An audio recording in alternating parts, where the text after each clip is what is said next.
Assalamualaikum warahmatullahi wabarakatuh. Salam sejahtera untuk kita semua. Semoga kita semua dalam keadaan sehat walafiat tanpa kurang suatu apapun. Baik, pada kesempatan kali ini kita masih melanjutkan pembahasan tentang metabolisme ya. Pada bagian ketiga ini kita mulai membahas tentang respirasi aerob, yaitu pada tahapan glikolisis dan juga dekarboksilasi oksidatif. Nah, kita langsung masuk ke katabolisme karbohidrat. Apa sih yang disebut sebagai katabolisme karbohidrat? Kita tahu bahwa kemarin sudah kita bahas katabolisme itu adalah reaksi penguraian. Maka katabolisme karbohidrat itu adalah penguraian atau pemecahan karbohidrat untuk menghasilkan energi dalam bentuk ATP. Nah, secara umum katabolisme karbohidrat ini dibagi menjadi 3 jenis. Ada respirasi aerob, ada respirasi anaerob, dan ada fermentasi.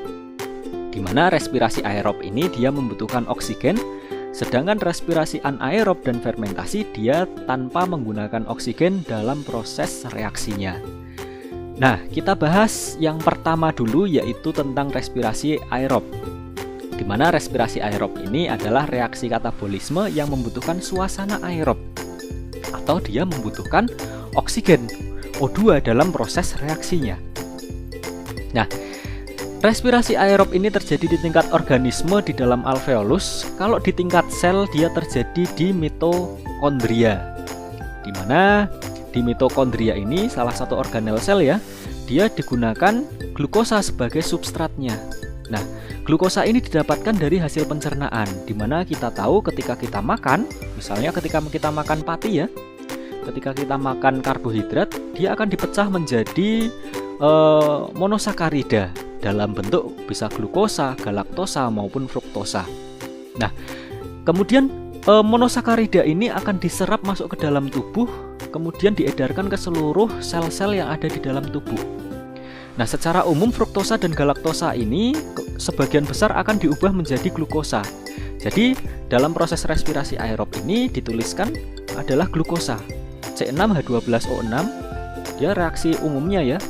C6H12O6 ditambah dengan O6 oksigen menghasilkan 6CO2, 6H2O, dan energi kimia dalam bentuk ATP sejumlah 36 atau 38. Nah, ini gambaran proses secara umum dari respirasi aerob. Secara umum ada 4 tahapan. Yang pertama adalah tahapan glikolisis, kedua adalah tahapan dekarboksilasi oksidatif, yang ketiga adalah tahapan siklus Krebs, dan yang keempat adalah tahapan transport elektron. Nah, kalau kita lihat pada gambar ini menunjukkan suasana di dalam sel ya. Ini bagian sitoplasma di luar sini, kemudian bagian ini adalah mitokondria. Jadi kalau kita lihat dari gambar, glikolisis ini dia terjadinya di dalam sitoplasma. Sedangkan dekarboksilasi oksidatif, siklus Krebs, dan juga transport elektron dia terjadi di dalam mitokondria. Nah, kita akan bahas satu persatu. Mulai dari yang pertama yaitu glikolisis. Nah, glikolisis itu adalah pemecahan satu molekul glukosa yang dia memiliki atom karbon berjumlah 6 ya, menghasilkan 2 asam pirofat dengan masing-masing memiliki 3 atom karbon. Nah, tempat terjadinya glikolisis ini terjadi di sitoplasma, kemudian substrat yang digunakan adalah molekul glukosa. Dalam satu kali reaksi digunakan 1 molekul glukosa, kemudian menghasilkan 2 asam pirofat, 2 ATP, 2 NADH, dan 2 H2O sebagai zat buangan. Nah, mekanisme glikolisis ini secara umum dibagi menjadi 2 fase. Ada yang disebut sebagai fase investasi energi, ada yang disebut sebagai fase pembayaran energi. Kenapa disebut fase investasi? Karena di tahap awal ini dia menggunakan 2 ATP yang sudah ada, menginvestasikan modal. Ya, dia menggunakan modal 2 ATP untuk menguraikan 1 molekul glukosa. Itu di fase investasi energi. Kemudian fase pembayaran energi di sini dihasilkan 4 ATP selama reaksi. Makanya dinamakan sebagai fase pembayaran. Kita lihat di gambar. Ini adalah fase investasi energi, digunakan 2 ATP untuk menguraikan glukosa. Kemudian pada fase pembayaran energi ini dibentuk 4 ATP. Namun secara total ya, karena ada fase investasi energi, jumlah 4 ATP ini 2-nya digunakan untuk mengembalikan ATP yang tadi sudah digunakan. Jadi hasil bersihnya adalah 2 molekul ATP untuk satu substrat molekul glukosa. Ini ya hasil akhirnya, 2 asam pirufat, 2 ATP, 2 NADH, dan juga 2 H2O. 2 H2O ini sebagai zat buangan. Oke, selanjutnya kita masuk ke rincian tahapan dari glikolisis. Ini adalah rinciannya. Ada fase investasi energi dan fase pembayaran energi. Kita bahas satu persatu dari reaksi yang pertama terjadi. Ketika molekul glukosa ini masuk, dia beratom karbon 6 ya. Ini bisa dihitung ada 6 atom karbon. Sudutnya ada 6. Ini ada 6 atom karbon ya. Reaksi yang pertama adalah reaksi fosforilasi glukosa. Fosforilasi, penambahan unsur fosfat ke dalam glukosa. Nah, unsur fosfatnya diambil dari mana? Diambil dari ATP. Nah, ini fase investasi energi. Yang membantu adalah enzim heksokinase. Kalau ada nama enzim di belakangnya ada kinase, itu pasti berhubungan dengan pemindahan gugus fosfat. Ya. Jadi ada penambahan gugus fosfat pada glukosa diambil dari ATP, adenosin trifosfat. Sehingga dia kehilangan 1 P ya, menjadi adenosin difosfat. P-nya yang 1 itu masuk ke glukosa pada atom karbon nomor 6. Sehingga disebut hasilnya adalah glukosa 6 fosfat. Nah, itu tahapan yang pertama. Kemudian tahapan yang kedua ini adalah pengubahan glukosa 6 fosfat menjadi bentuk isomernya, yaitu fruktosa 6 fosfat oleh enzim fosfoglukoisomerase.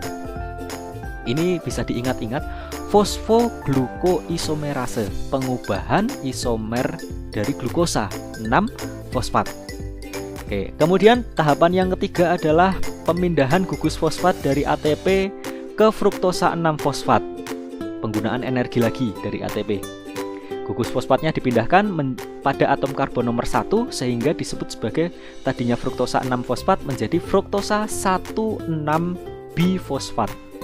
Bifosfat dengan 2 fosfat ya, pada atom karbon nomor 1 dan juga nomor 6. Nah, kemudian fruktosa 1,6 bifosfat ini akan dipecah oleh enzim aldolase menjadi dihidroksi aseton fosfat dan juga gliseraldehid 3 fosfat G3P atau yang biasa disebut sebagai PGAL. Nah, tahapan selanjutnya adalah pengubahan dihidroksi aseton fosfat menjadi PGAL. Kenapa diubah? Karena proses yang bisa masuk ke fase selanjutnya yaitu fase pembayaran energi itu hanya gliseraldehid 3 fosfat. Dihidroksi aseton fosfatnya tidak bisa, makanya dia harus diubah dulu menjadi PGAL, dibantu oleh isomerase. Nah, sebenarnya reaksi yang dilakukan oleh isomerase ini dia bolak-balik. Namun karena gliseraldehid ini digunakan secara terus-menerus, otomatis ada ketimpangan konsentrasi antara dihidroksi aseton fosfat dan gliseraldehid sehingga arahnya hanya ke kanan saja, ke PGAL, pembentukan PGAL atau gliseraldehid 3 fosfat. Nah, itu rincian dari fase investasi energi. Kemudian kita lanjutkan, PGAL ini akan masuk ke fase pembayaran energi, di mana PGAL ini akan dioksidasi.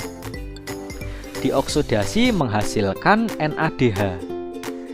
Ini satu PGAL menghasilkan 1 NADH ya, karena di sini dihitung 2, ada 2 ya, ada 2 jalur yang tadinya asli PGAL dan dihidroksi aseton fosfat ini, dia menjadi 2 jalur sehingga dihasilkan 2 NADH. Nah, kemudian itu proses oksidasi dibantu oleh triosa fosfat dihidrogenase. Kemudian tahapan selanjutnya adalah pemindahan gugus fosfat. Nah, ini oleh fosfogliserokinase ya, dari 1,3-bifosfogliserat. 1,3-bifosfogliserat ini P-nya dilepaskan, ditangkap oleh ADP sehingga terbentuk ATP. Nah, untuk satu molekul 1,3-bifosfogliserat ini menghasilkan 1 ATP. Karena ada 2 molekul, ini ada 2 ya, dari hasil gliseraldehid 3 fosfat dan dihidroksi aseton fosfat menghasilkan 2, maka dihitung ada 2 ATP yang dibentuk. Nah, dia kehilangan 1P pada atom karbon nomor 1 sehingga tersisa di nomor 3, sehingga disebut sebagai 3 fosfogliserat.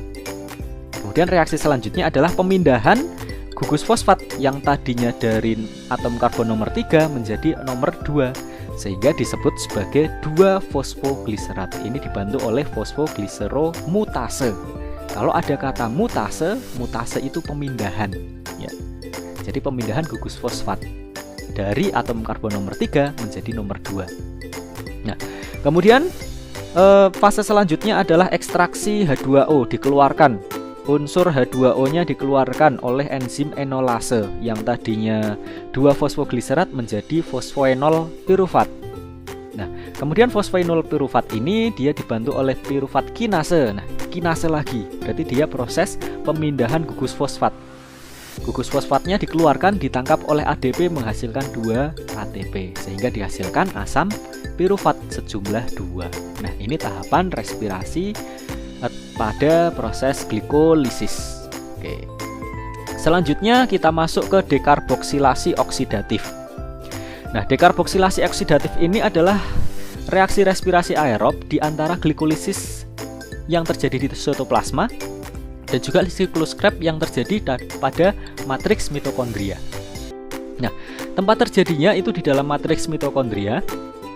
Kemudian substratnya adalah asam pirufat, hasil dari glikolisis, berarti sejumlah 2 tadi ya.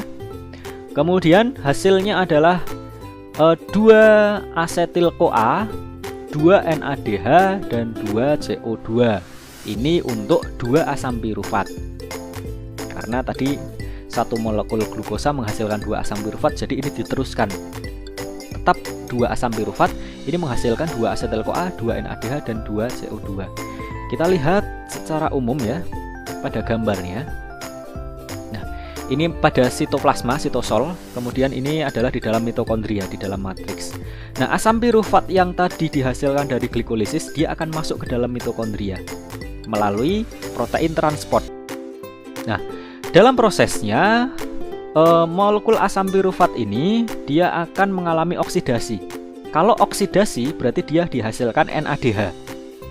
Nah, dihasilkan 1 molekul NADH untuk 1 molekul asam pirufat. Nah, jadi karena ada 2 asam pirufat berarti menghasilkan 2. Oke, kemudian setelah oksidasi asam pirufat terjadi dekarboksilasi. Dekarboksilasi, D itu pelepasan, karboksilasi berarti unsur karbon. Pelepasan gugus karboksil atau CO2, menghasilkan CO2 ya, dikeluarkan dari asam pirufat. Untuk 1 molekul asam pirufat mengeluarkan 1 molekul CO2. Tapi karena di sini 2 asam pirufat menghasilkan 2 CO2. Oke, kemudian ada penambahan koenzim A sehingga terbentuklah asetil-CoA. 1 asetil-CoA untuk tiap asam pirufat. Nah, karena pada glikolisis dihasilkan 2 asam pirufat sehingga di dekarboksilasi oksidatif ini dikalikan 2 semua. Menghasilkan 2 asetil-CoA, 2 NADH, dan 2 CO2. Itu proses dekarboksilasi oksidatif. Nah, demikian penjelasan tentang glikolisis dan dekarboksilasi oksidatif. Selanjutnya nanti kita akan membahas tentang lanjutan dari proses tersebut, yaitu siklus Krebs dan transport elektron. Oke, demikian pembahasan dari saya. Semoga apa yang sudah disampaikan menjadi manfaat. Saya akhiri. Wassalamualaikum warahmatullahi wabarakatuh.